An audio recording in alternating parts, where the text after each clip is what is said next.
আসসালামু আলাইকুম, আশা করি সবাই অনেক অনেক ভালো আছো। প্রিফেস টু শেক্সপিয়ার নিয়ে আমি অলরেডি একটা সামারি ভিডিও করেছি, যেখানে আমি ধারণা দিয়েছি তোমাদের যে প্রিফেস টু শেক্সপিয়ার জিনিসটা টোটালি কী। আরও একটা ভিডিও আমি আপলোড করেছি যে ভায়োলেশন অফ 3 ড্রামাটিক ইউনিটিস এবং ট্রেডিশনালিজম, এটা নিয়েও আমার একটা ভিডিওস দেওয়া আছে। এটা ব্রড কোয়েশ্চেনে আসতে পারে, আর এটা নিয়েও তোমাদের ব্রড কোয়েশ্চেন আছে, এটা পরীক্ষাতে আসতে পারে। তো এখন আমরা আলোচনা করব হচ্ছে শেক্সপিয়ার যে তার নাটকের মধ্যে কমিক এলিমেন্টস এবং ট্রাজিক এলিমেন্টস একত্র করেছেন, যেটা পোয়েটিক্স রুলসের বা অ্যারিস্টটলের নিয়মের বিরুদ্ধে। এই কাজটা উনি কতটা ভালো করেছেন, করা উচিত হয়েছে কিনা, এবং আমাদের এই প্রিফেস টু শেক্সপিয়ার যে রাইটার স্যামুয়েল জনসন, তিনি এটার পক্ষে কথা বলেছেন নাকি বিপক্ষে কথা বলেছেন, সেটা নিয়ে আমরা কথা বলবো। তো ভিডিওটা শুরু করার আগে তোমাদেরকে আমি বলতে চাই যে আমার চ্যানেলে যারা নতুন আসো সাবস্ক্রাইব করে নিও, বা সাবস্ক্রাইব করা না থাকলে ভিডিওতে লাইক দিবে, কমেন্ট করে জানাবে, তোমাদের মনে যা ইচ্ছা তাই কমেন্ট করে জানাও, আমি খুশি হব। আর যদি কেউ ভিডিও শেয়ার করো, শেয়ার করে আমাকে কমেন্ট করে জানাবে যে ভাই আপনার ভিডিও শেয়ার করেছি, আমি অনেক অনেক খুশি হব।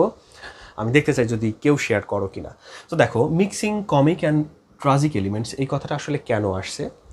তো অ্যারিস্টটলের পোয়েটিক্স যখন উনি লিখেছিলেন, পোয়েটিক্স বইয়ে একটা রুলস দিয়েছিলেন। পোয়েটিক্স নিয়ে এনিওয়ে সব ভিডিওস আমার দেওয়া আছে, তোমরা দেখে নিতে পারো। তো পোয়েটিক্স বইয়ে উনি উল্লেখ করেছিলেন যে কোনো নাটকে একটা ট্র্যাজেডি হলে সেটা শুধুমাত্র ট্র্যাজেডি হবে, জীবনের ট্র্যাজেডিগুলোই দেখানো হবে। কমেডি হলে সেটাতে কমেডিগুলোই দেখানো হবে।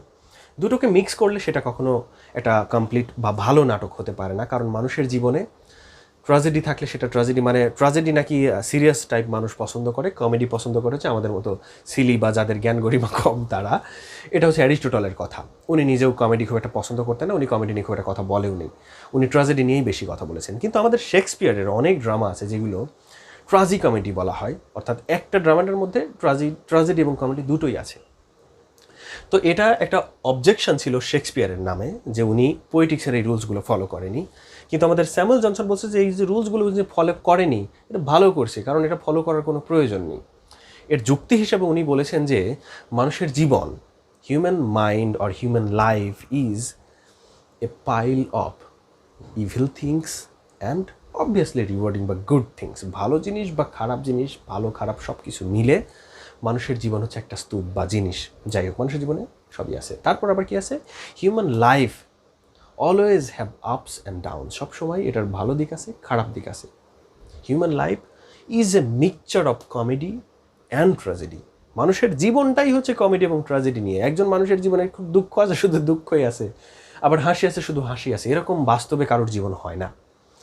তো যেহেতু শেক্সপিয়ার বাস্তববাদী জিনিসগুলো লিখেছেন, তো উনার কমেডি ট্র্যাজেডি দুটো মিলাই থাকতেই পারে। একই নাটকের মধ্যে উনি ট্র্যাজেডিও দেখিয়েছেন, কমেডিও দেখিয়েছেন। তো এটা কেন আছে? যেমন দ্য টেম্পেস্ট, তোমরা অবশ্যই এটা পড়ো নেই। এটাতে ট্র্যাজেডি এবং কমিক এলিমেন্টস দুটোই আছে, বেশ কিছু ফানি সুন্দর ডায়ালগস আছে, আবার ট্র্যাজেডিও আছে। তবে এটা সাধারণত ট্র্যাজেডি কমেডি না ধরে এটাকে হিস্ট্রিক্যাল নভেল ধরা হয়। যাই হোক, ওটা নিয়ে আমরা কথা না বলি, নোভেল না ড্রামা হবে। তো দেখো, শেক্সপিয়ারের পক্ষে আমাদের স্যামুয়েল জনসন বলেছে যে যেহেতু as human life is the compilation of comic elements and tragic elements, so drama should be composed with mixing tragic elements and comic elements. যেহেতু দুটো মিলেই মানুষের জীবন গঠিত, তাহলে ড্রামাও এই দুটো জিনিস মিলেই হওয়া উচিত। তাহলে কি হবে? এটা মানুষের মধ্যে বিশ্বাসযোগ্যতাটা আরও বাড়বে। মানুষ রিয়েলাইজ করতে পারে, হ্যাঁ, মানুষের জীবনে আনন্দ, হাসি, দুঃখ সবই আছে। তো এই হচ্ছে আমাদের মেইন পয়েন্টস। এরপর আমরা আরও কিছু সাব পয়েন্টস দেখব। আমরা প্রত্যেকটা প্রশ্ন শুরু করার আগে আমরা চাইলে কিন্তু একেবারে শুরুতে, খাতার শুরুতে আমরা একটা ইন্ট্রোডাকশান দিয়ে দিতে পারি। ওকে, এরপর ফাংশনস অফ ড্রামা। উনি এই যে আর্গুমেন্টটা দেখিয়েছেন, আর্গুমেন্ট দেখানোর সময় আরও একটা কথা বলেছেন যে নাটকের কাজ কি, ফাংশনস কি। নাটকের কাজ হচ্ছে মানুষের মধ্যে ডিলাইট তৈরি করা, আনন্দ তৈরি করা। মানুষ তৎকালীন সময় বা এখন সিনেমা হলে মানুষ কেন যায়? আনন্দ করার জন্য। তৎকালীন সময় স্টেজ পারফরমেন্স বা ড্রামাগুলো দেখতো কি একটু আনন্দ দেখার জন্যে। তো তুমি যদি ট্র্যাজেডি দেখায় তার মনটাই নষ্ট করে দাও, সে যদি বাড়িতে এসে 7 দিন ধরে কান্না করে, তাহলে হইল কিছু? তো তুমি এই জন্য ট্র্যাজেডি কমেডি দুটো মিলায় নাটক করলে সেটা ভালো হয়। আরও একটা উদ্দেশ্য থাকে, সেটা হচ্ছে teaching, to teach and delight. Literature বা ড্রামা যাই হোক, এটার দুটো পারপাস থাকে, একটা হচ্ছে টিচ আর একটা ডিলাইট, তোমাকে শেখাবে এবং আনন্দ দেবে। তো যেহেতু আনন্দ দেওয়া একটা অংশ, সেক্ষেত্রে ট্র্যাজেডি এবং কমেডি দুটো মিলিয়েই দেওয়া যেতে পারে, কারণ এটাই জীবনের মানে। This is the meaning of life. Okay, এরপরটা হচ্ছে justified arguments. Johnson assert his views against the remark which is raised by the new classical ক্রিটিক্সরা, কিছু ক্রিটিক্স তাদের বিরুদ্ধে, শেক্সপিয়ারের বিরুদ্ধে কিছু কথা বলেছিল। কীরকম? Okay, Johnson commented on the new classical remarks that play.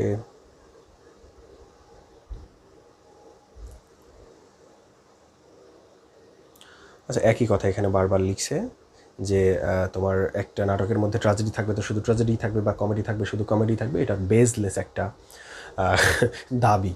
তো এরকমটা দাবি করাই উচিত নয়। মানে উনি দেখো অ্যারিস্টটলের তথ্যটাকে পর্যন্ত ভুল করে দিয়েছে। এরপর আমরা পাবো হচ্ছে ডেলাইট অ্যান্ড ডাইভার্সিটি। ডাইভার্সিটিটা কেমন?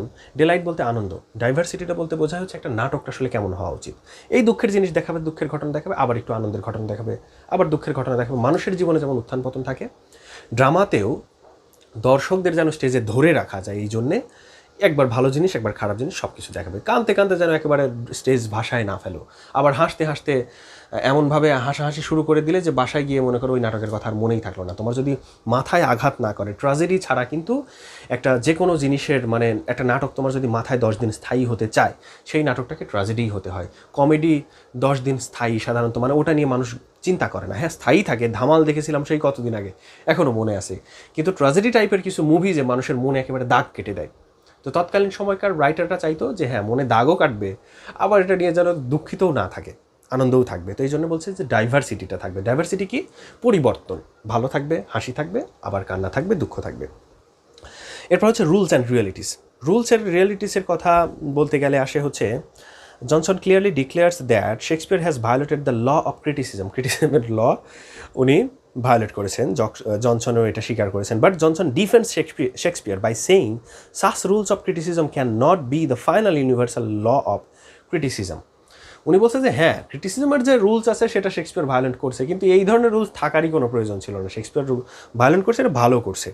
ওকে, তো এই রুলসগুলোরও উনি বিরুদ্ধে ছিলেন। তো আমাদের অলরেডি আমরা 3টে ভিডিও আপলোড করলাম প্রিফেস টু শেক্সপিয়ার নিয়ে। একটা হচ্ছে ড্রামাটিক ইউনিটিস নিয়ে উনি কী বলেছেন বিস্তারিত, আরেকটা হচ্ছে ট্র্যাজেডিক এবং কমিক এলিমেন্টস কেন মিক্সচার করেছেন তার পক্ষে কীভাবে যুক্তি দিয়েছেন আমাদের স্যামুয়েল জনসন, JOHNSON। তো প্রিফেস টু শেক্সপিয়ার সহ আমরা পোয়েটিক্স নিয়ে ভিডিও আপলোড করেছি। তোমাদের লিঙ্গুইস্টিক্স নিয়ে ভিডিও লাগবে কিনা আমাকে কমেন্ট করে জানাও, আসলেই লাগবে কিনা। তোমরা আসলে কমেন্ট করতে প্লিজ মানে সংকোচ করবে না, যার যা মনে আসে কিছু বলতে চাইলে কমেন্ট করে বলো। কারণ আমি সব সময় চাই যে আমার সাথে অডিয়েন্সদের, তোমাদের ছোটো ভাই বোনদের একটা যোগাযোগ থাকুক। কমেন্টে তুমি যখন কথা বলো মনে হয় যেন তোমাদের সাথে আমি কথা বলছি। তো আমি রিকোয়েস্ট করবো যে কমেন্ট করে জানাও। আর পরবর্তী ভিডিও দেখার জন্য সাবস্ক্রাইব করে রাখবে চ্যানেল। যদি কেউ ভিডিও শেয়ার করে রাখো আমাকে কমেন্টে সেটা জানিয়ে দিও যে ভাই আমি শেয়ার করেছি, আমি খুশি হব। আর ভিডিওতে লাইক দিবে অবশ্যই। ভালো থেকো, আল্লাহ হাফিজ।